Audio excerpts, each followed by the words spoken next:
মুরব্বি মুরব্বি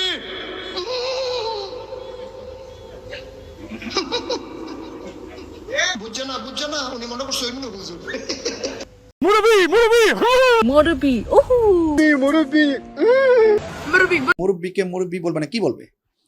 তিনি উঠতে চেয়েছিলেন, তিনি তার নাম জানা যায় যে এই মানিক চাচা কেমন, আপনার যায়েন না। তিনি একজন বয়স্ক মানুষকে তো আমরা স্বাভাবিক আপনি কে মুরব্বী বলেন না, এর স্বাভাবিক একটা ভাষা, এই ভাষাটাকে বিকৃত করে গান বানাতে হবে? এমনি মজা মারার কিছু নাই, বলাই যায় সেটা নিয়ে মজা রসিকতা করার কিছু নাই।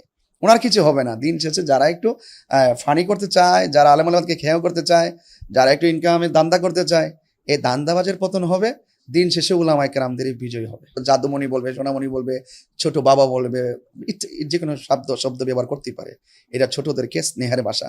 মাল্লাম ইয়ারহাম সাগিরানা ওয়ালাম ইউআক্কির কাবীরানা ফালাইসা মিন্না। যে বড়কে সম্মান করে না, যে ছোটকে স্নেহ করে না, সে নবীর দলের অন্তর্ভুক্ত নয়। এই ওয়াজ মাহফিলে একজন বক্তা যখন 2-2.5 ঘন্টা ওয়াজ করে, অবস্থার আলোকে প্রেক্ষাপট ঘিরে অনেক কথাই সে বলে থাকে। আর সেই ওয়াজ মাহফিলের খণ্ডিত অংশগুলোকে কেটে নিয়ে যারা বিকৃত করে, তারা আদৌ ভালো কাজ করছে না। এই যে আমাদের মুশতাক আহমদ ফৌজি সাহেব যে ওয়ার্ডটা ইউজ করেছেন, এটা কিন্তু একজন বয়স্ক লোককে তিনি মেনশন করে, তিনি উঠে যাচ্ছিলেন, তাকে ডাক দিয়ে বলছেন, এই মুরব্বী আপনি বসুন, আপনি যদি চলে যান তাহলে তো আমার পুরো ওয়াজের মেসেজটা আপনি জানতে পারলেন না। এই যে ওনার একজন বয়স্ক লোককে সম্বোধন করে সম্মানের সাথে এই কথাটা বললো, এটাকে নিয়ে দেখলাম বিভিন্ন গান বানানো হলো। এটা দুঃখজনক। একজন ছোট বাচ্চাকে এই যে বাবা একটু দাঁড়াও, একজন মুরব্বীকে এই যে মুরব্বী বাবা একটু বসেন, এই যে কথাগুলো কিন্তু ওয়াজের একটা পার্ট। এই পার্টগুলো কিন্তু একজন স্বাভাবিক অবস্থায় ছিল। সেই স্বাভাবিক অবস্থার জায়গাটাকে যারা অতিরঞ্জন করে এইভাবে মানুষের মাঝে ছড়িয়ে দেয় টিকটকের মাধ্যমে বা ডিজের মাধ্যমে অথবা বিভিন্ন গানের মাধ্যমে, এটা আমি বলবো এই সমস্ত নোংরামি থেকে যেন টিকটকাররা, বিভিন্ন ভিডিও ম্যানরা তারা যেন ফিরে আসে। ঠিক আছে?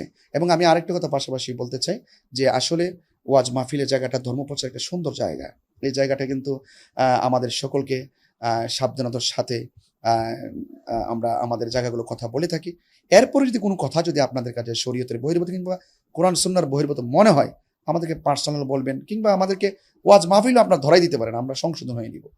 এই যে তিনি রাস্তা দিয়ে হাঁটলো তাকে বলে, তিনি বলছেন যে তিনি মাস্ক পরে চলেন, এই যে একটা বিষয়, এটা কিন্তু দুঃখজনক ব্যাপার। আমি মনে করি মানুষ এই সমস্ত বিষয় থেকে ফিরে আসবে। একটা কথা বলতে পারে, এটাকে নিয়ে আসলে মজা মারা কিছু নাই, এগুলো থেকে ফিরে আসুক। আমি বলবো যে এগুলো থেকে আপনারা ফিরে আসবেন। একদম স্বাভাবিক যে কথাটা গ্রহণযোগ্য, যে কথাগুলো কোরআন সুন্নাহর সাথে সাংঘর্ষিক নয়, এই কথাগুলোকে আপনার বিকৃতভাবে উপস্থাপন করে কেন হুজুরদের বিরুদ্ধে কাজ করবে? ধর্মের এই জায়গাটাকে প্রশ্ন করতে পারে।